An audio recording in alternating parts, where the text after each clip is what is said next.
Eh bien, je pense que tu peux le remarquer, mais je ne manque absolument pas de livres. J'adore ça, c'est là où je passe le plus clairement de mon temps. C'est toujours mieux que la télé, tu vas me dire, mais aujourd'hui, je vais te présenter un livre vraiment pas mal sur ce que j'en ai retenu principalement selon mes propres expériences, c'est avoir le courage de ne pas être aimé. Bon, déjà, moi, la première chose qui m'a sauté aux yeux en lisant ce livre, c'est que c'est bien organisé. Tu vois que c'est un discours entre un philosophe et un jeune homme. Et donc, ça rend le livre plus agréable à lire et plus facile à comprendre. Bien qu'il y ait des passages quand même qui soient un peu complexes, je pense que je vais le relire au moins encore 2-3 fois pour vraiment bien ingurgiter toutes ces notions parce que effectivement, quand tu as une vie jusque-là basée sur des croyances qui sont assez solides, il faut quand même du temps pour les démonter. Et justement, en parlant de cette notion de temps, l'auteur dit à un moment donné dans le livre qu'il faut au moins la moitié du temps de notre existence sur Terre pour démonter nos idées et repartir sur de nouvelles croyances à jour. Donc, on va dire une personne qui a 20 ans actuellement, il lui faudra 10 ans encore pour se remettre avec des pensées plus saines pour avoir une vie plus épanouie. Ensuite, histoire de te mettre bien dans le contexte, que ce soit plus clair pour toi, j'ai décidé de te faire un tableau comparatif. On va faire un bref résumé, parce que ce sont deux visions qui s'affrontent. Tu as Freud, bien sûr, que je ne vais pas te présenter, qu'on connaît bien, et Adler. Et justement, ça s'appelle la psychologie adlérienne dans le livre « Avoir le courage de ne pas être aimé ». Parce que pour Freud, lui, si tu veux, admettons quelqu'un là dans sa vie qui n'est pas bien, qui a du mal à aller dehors, voir les autres, qui est peu sociable, ou bien qui a des difficultés dans son job, etc. Pour lui, ça peut être lié à des causes de son enfance, à des traumatismes. Par contre, pour Adler, il n'est pas question de ça. Pour lui, le passé, on l'oublie, on est dans l'ici, on est dans le maintenant.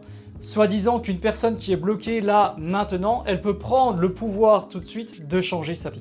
Et c'est là, moi, un petit peu que ça bloque. J'ai du mal vraiment avec cette idée.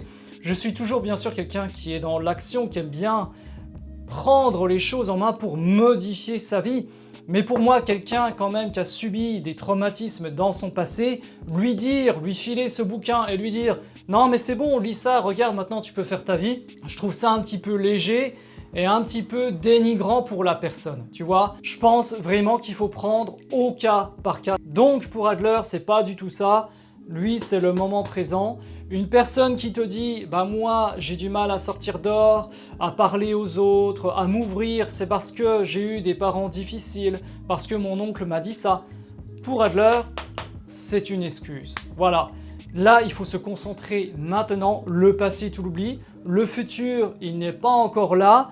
Donc, c'est un petit peu comme la méditation, hein. Tu es ici en pleine conscience, ta vie, tu peux la changer tout de suite. Autre différence remarquable entre Freud et Adler, c'est que pour Freud, la vie, c'est un peu une continuité, une ligne droite avec un passé et un futur, et puis ton toi du maintenant qui est donc déterminé par ton passé, et puis celui de maintenant qui déterminera aussi ton futur. Et bah pour Adler, c'est pas du tout ça. La vie, c'est une succession de moments présents représentés par ces pointillés. L'essentiel, c'est de vivre le moment présent. Admettons, tu veux être écrivain, et le but, c'est pas de planifier, parce que pour lui, planifier, c'est inutile, c'est pas ça qui va te rendre heureux ou épanoui. Il faut juste s'accoutumer au moment là. Si tu veux être écrivain, écris là, maintenant, sans te soucier de ce que tu as fait avant ou de ce qui va se passer après. La vie est une énergie, il faut continuer d'être dans le mouvement. Alors ça va complètement, effectivement, à l'opposé de la vision freudienne, là où on serait plus dans une planification. Donc c'est pour ça, là aussi, ce concept peut déplaire, parce que tu as des gens cartésiens, moi j'avoue que j'y suis aussi un peu dans ce style, j'aime bien que ce soit ordonné, et de se dire que la vie est une succession de moments présents, ça enlève toutes les cartes qu'on avait solidement mises sur la table, et il faut repenser autrement. Et il y a aussi une autre phrase qui m'a fait tilt dans ma tête quand j'ai lu ce livre. C'était une grand-mère qui parlait, je crois, à son petit-fils, si mes souvenirs sont bons. Et ce petit-fils, il passait beaucoup de temps dans la salle de bain pour se recoiffer, etc. Et la grand-mère lui a sorti une phrase qui lui a complètement fait changer ses habitudes. Elle lui a dit « Mais tu sais que le seul à te préoccuper autant de ton apparence, c'est toi-même. » Et c'est là que moi je me suis un petit peu revu aussi, et encore maintenant, hein, c'est vrai que des fois je passe un peu de temps dans la salle de bain parce que j'aime bien j'aime bien être présentable et tout, rien de mal par rapport à ça, mais qui, ici-bas sur Terre, à part nous-mêmes finalement, consacrons autant de temps à notre apparence? On se soucie bien du regard de l'autre. Les gens qui sont dehors, ils en ont rien à faire que t'aies une tache sur ton t-shirt ou sur ton pantalon. Je dis pas de sortir tout dégueulasse, attention, c'est pas là mon concept, hein. C'est juste de se dire, il faut enlever cette inquiétude, que si toi tu ne te trouves peut-être pas parfait quand tu te regardes le matin devant la glace, mais c'est aussi quelque part, tu as peur de déplaire à l'autre. Donc c'est une vision qui est centrée sur soi-même. Tu ne te fais pas beau pour l'autre, tu te fais beau parce que tu as peur de ce que l'autre va penser de toi. Autre passage aussi qui a fait écho en moi dans ce livre, c'est que la vie n'a pas de sens, c'est à nous de lui donner du sens. Et pour ça, chacun aura sa recette qui lui convient. Moi, par exemple, je pense que tu as deviné depuis le temps, c'est créer ce style de vidéo pour tenter d'impacter des gens, pour les aider, pour leur faire changer la manière de voir les choses et d'avoir des vies moins lourdes qui pèsent sur les épaules, parce que quand on vit une vie au détriment du regard de l'autre avec un poids sur soi, c'est pas facile de pouvoir faire justement les choses dont on a envie de faire et se sentir libéré. Pour moi, ce serait la plus belle des victoires. Mais l'auteur parle justement dans ce livre d'apporter une contribution pour avoir du sens. Et c'est vrai que moi, dans mes jobs jusqu'à maintenant, je ne ressentais pas cette contribution. Pourtant, on aurait pu me dire, si, tu vends des produits, je sais pas, pharmaceutiques, donc tu contribues au bien-être de ceux qui vont recevoir ces produits. Ou bien tu vends des services informatiques, donc le petit papy là derrière son ordinateur, il sera bien content d'avoir son ordi qui marche pour jouer à ses jeux, pour faire ses factures, etc. Sauf que pour moi, ce genre de contribution ne résonnait pas. Il faut vraiment que tu trouves ta contribution qui résonne en toi, parce que je suis sûr que là, toi qui m'écoutes, tu fais certainement un travail qui apporte à quelqu'un. Mais est-ce que ça fait écho en toi? Est-ce que ça résonne? Et pour moi, ce qui résonne, ce sont mes vidéos, parce que là, ça fait déjà quand même pas plus de 2 ans, mais bientôt 2 ans que je le fais, avec des vues moyennes, avec peu de commentaires, avec peu d'abonnés, et pourtant je suis toujours là. Donc je n'attends pas de reconnaissance. C'est toujours, bien sûr, je ne te cache pas, agréable d'avoir des pouces, d'avoir des vues, d'avoir des abonnés qui montent, bien sûr, mais je ne le fais pas pour ça principalement. Je le fais parce que ça me fait du bien, parce que je sens que je peux apporter, même si c'est une personne qui m'écoute et à qui ça fait du bien, moi j'ai rempli ma mission, tout simplement. Et c'est ça qui s'appelle la contribution, et c'est ce qui manque aux salariés bien souvent de nos jours. Ce n'est pas qu'une question de salaire, bien que je le mentionne quand même dans mes vidéos, parce que effectivement, c'est pas ce qui remplit le frigo, le sens, mais quand même, avoir du sens dans sa vie, pour moi, c'est important pour se lever le matin avec une pêche, avec une banane, et pas se dire la vie, elle est morose, elle est triste, et qu'est-ce que je fais là, quoi. Que l'auteur dit par rapport au moment présent, je vais rebondir dessus, mais il y a quand même quelque chose qui est vrai, parce que, regarde, il y a beaucoup de gens, je sais pas si tu as eu le cas dans ta famille ou dans tes amis, des gens un petit peu anxieux comme ça. Tu prends la route des vacances, voilà, vous allez partir pour 15 jours, et t'en as un dans le groupe qui te dit « Ah, ça va être dur », tu vois, il regarde les voitures dans l'autre sens, il se dit « Ah ouais, mais rentrer, ça va être dur ». C'est-à-dire qu'il a même pas atteint la destination de ses vacances, qu'il pense déjà au retour, que ça va être difficile, que ça va être la rentrée, il va falloir reprendre le boulot, etc. Et il y a plein de gens qui sont comme ça. Mais ça, pareil, ça te plombe de l'énergie et ça ne te fait pas profiter de ce qui est à venir, et même du moment présent là. Profite du moment dans cette voiture où tu vas te diriger vers le soleil ou la montagne selon ce que tu aimes, on s'en fout. Mais le truc, c'est d'être pleinement là. Parce que le fait de se dire « Attends, avant il s'est passé ça, et puis si là maintenant je fais ça, dans le futur il va se passer ça », tout ça, ça plombe, ça fatigue.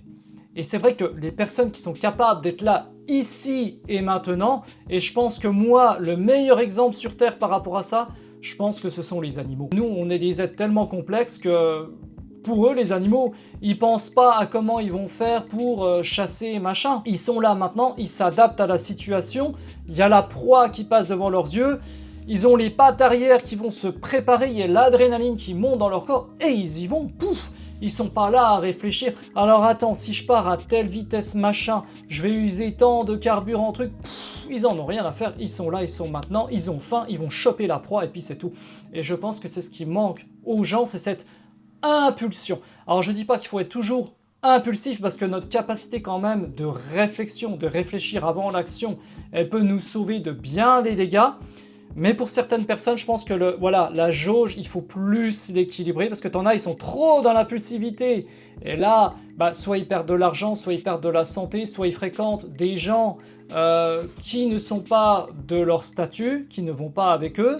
Et puis t'en as d'autres qui sont trop dans la réflexion et du coup qui ne passent jamais à l'action parce qu'ils se disent si je quitte là maintenant mon emploi, machin, qu'est-ce que ça va donner et tout, si je me sépare de cette personne, pourtant cette personne elle est toxique mais bon elle m'apporte ci, elle m'apporte ça. Alors ils sont toujours comme ça en train de réfléchir, finalement le temps il passe et la situation elle devient de pire en pire. Donc moi je pense qu'il y a vraiment un rééquilibrage à faire pour chacune de ces personnes que je viens de citer. Autre point aussi que l'auteur mentionne, c'est de bien séparer les tâches des autres. C'est-à-dire que il y a des choses sur lesquelles tu ne peux pas agir pour autrui. Chacun doit avoir ses responsabilités. Et notamment sur le fait d'être aimé. Tu ne peux pas avoir le pouvoir sur l'autre pour qu'il décide de t'aimer. S'il a décidé de t'avoir dans le pif, qu'il ne peut pas te saquer, qu'est-ce que tu veux y faire ? Alors toi, tu vas t'efforcer, tu vas essayer de corriger ton comportement, de savoir pourquoi ça ne matche pas. Si par exemple c'est parce qu'il te trouve trop, je sais pas, il y a des blagues qu'il aime pas ou ta manière de t'habiller, etc. Donc tu vas tout changer pour lui plaire. Et puis finalement tu vas changer et peut-être que ça ne lui correspondra pas non plus. Donc tu vois ça j'aime bien parce que là tu gagnes aussi du temps et de l'énergie. D'ailleurs, il y a un passage aussi dans le livre qui est pas mal qui dit sur 10 personnes, t'en as une qui va te détester. T'en as 2 qui vont t'adorer, et puis les 7 autres, bon, on va dire plutôt style neutre. Et la plupart des gens vont donc se consacrer sur la personne donc, qui les déteste, ils vont ne voir que ça, alors que t'en as 2 qui t'attendent là pleinement, qui sont en accord avec tes pensées, avec tes actions, etc., que tu passerais bien du meilleur temps, et à la limite, t'oublies celles qui te détestent. Pourquoi perdre du temps ? Et en parlant de cette, justement, stratégie de bien séparer les tâches, donc les nôtres et les autres, il y a une expression qui dit que, voilà, le cheval, tu le conduis à l'abreuvoir, mais c'est pas à toi de lui forcer à boire ce qu'il y a dans l'abreuvoir. C'est d'ailleurs l'exemple qu'il cite avec un enfant qui a des devoirs à faire. Dans la vision adlérienne, les parents ne doivent pas forcer l'enfant à faire ses devoirs, juste à le mettre devant ses responsabilités, lui dire que voilà, il y a ses devoirs qui l'attendent, mais si l'enfant n'a pas envie de les faire, libre à lui. Alors ça c'est vrai aussi, c'est un peu compliqué, je peux l'admettre pour certains parents, parce qu'ils se soucient du futur de l'enfant, de sa réussite scolaire, etc. Mais pour Adler, lui, c'est voilà, t'as ça, c'est devant toi, maintenant tu fais ce que tu veux. Le seul but dans la vision adlérienne, c'est de redonner confiance à l'enfant en ses capacités, qu'il est capable de le faire, mais la décision finale lui revient. Dans ce livre, il y a des choses qui sont bien et d'autres plus difficiles quand même à mettre en pratique. Là, j'en voudrais pas à certains parents à qui ça bouffe les enfants qui ne font pas les devoirs parce que oui, ils se soucient du futur des enfants, c'est bien normal. Celui qui arrive à appliquer la vision adlérienne de mettre l'enfant face à ses responsabilités et de ne pas forcer, moi là je dis chapeau, si ça porte ses fruits, tant mieux. Après voilà, c'est chacun voit midi à sa porte. Et enfin, dernier point du livre, et pas des moindres, c'est que l'ensemble des problèmes, si ce n'est pas pour dire tous les problèmes que tu rencontres, sont des problèmes de relations interpersonnelles. Pour être plus précis, ça veut dire que tous les soucis que toi tu te fais dans ton quotidien, c'est parce qu'il y a un autre qui existe.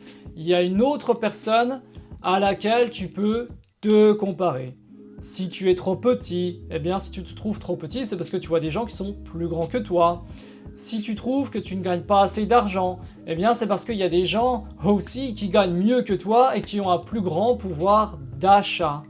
Alors que si tu étais tout seul dans l'univers, eh bien tous tes soucis disparaîtraient. Enfin, être tout seul dans l'univers, c'est quand même difficile à concevoir et je pense peut-être qu'il y aurait un autre problème qui se poserait sur la table. Mais quand même, ça a du sens, c'est vrai, parce que bien souvent, on se soucie par rapport à un autre, par rapport à plaire à quelqu'un, par rapport à remplir des obligations, donc par rapport à de l'administratif, par rapport à des obligations familiales, que les enfants soient bien nourris, qu'ils aient un toit sur la tête. Alors que si tu étais tout seul, pas de problème. Voilà, ce genre de souci ne se poserait pas. Et justement, pour apporter une solution à ce problème de relations interpersonnelles, l'auteur dit qu'il faut voir les relations sur un plan horizontal et non sur un plan vertical comme nous avons coutume de le voir. C'est-à-dire, nous sommes tous égaux mais différents. Et d'ailleurs, pour préserver la bonne santé de ces relations horizontales, il est précisé à un moment donné qu'il ne faut ni réprimander ni féliciter. Parce que pour l'auteur, c'est comme si tu te mettais en position en haut par rapport à l'autre que tu félicites, tu lui fais des éloges, donc tu te considères supérieur, et si tu réprimandes, là aussi c'est dans l'optique d'obtenir quelque chose. Donc ce sont pour lui des outils tout simplement de manipulation. Alors qu'est-ce qu'il faut faire, tu vas me dire à juste titre? Eh bien lui, l'auteur, dit juste merci. Il suffit juste de dire merci quand quelque chose est fait, sans féliciter, sans faire de surplus. Donc pour conclure cette vidéo, le but ce n'était pas de faire un résumé ultra détaillé du livre, c'était juste pour t'évoquer les points qui m'ont le plus touché, les choses sur lesquelles je dois travailler davantage. Alors il y a des choses que je laisse et que je prends, ça c'est comme dans toute chose, chacun fait ce qu'il veut avec ce qu'il consomme, que ce soit en livre, que ce soit en vidéo, que ce soit en retour d'expérience. Mais je pense que plus on avance dans la vie, plus on met des pierres comme ça sur son chemin et on atteint de plus en plus un idéal. Mais n'oublie pas que ce n'est pas la destination qui compte, comme d'habitude, c'est vraiment le chemin, comme le précise Adler ici. Pour lui, c'est le moment présent, c'est qu'est-ce que tu fais de tes bagages que tu as hérités à ta naissance. Il n'est pas lieu de dire « je suis avec des mauvaises cartes, mon jeu il est pourri, ma vie elle est terminée ». Non, c'est de se dire « ok, je vais essayer de tirer mon jeu, les bénéfices que je peux le plus possible, me concentrer sur l'ici et maintenant et éviter le plus possible de me chercher des excuses ». Je pense que c'est ça aussi vraiment ce qu'il y a à retenir de ce livre pour vivre une vie en adéquation vraiment avec ce que tu souhaites. Et justement, moi, c'est tout ce que je te souhaite. Donc tu me diras en commentaire si tu veux que je fasse plus de vidéos de ce style sur des résumés de livres. J'essaye de varier un maximum mon contenu avec des sorties à l'extérieur, avec tourner ici. Je ne suis pas niché, c'est ma volonté de ne pas être niché parce que je ne veux pas m'ennuyer dans mes vidéos. Peut-être que c'est ça aussi qui porte préjudice à mes vues, je ne sais pas. Mais pour moi, c'est important d'apporter simplement une contribution, mais de la manière dont je le souhaite.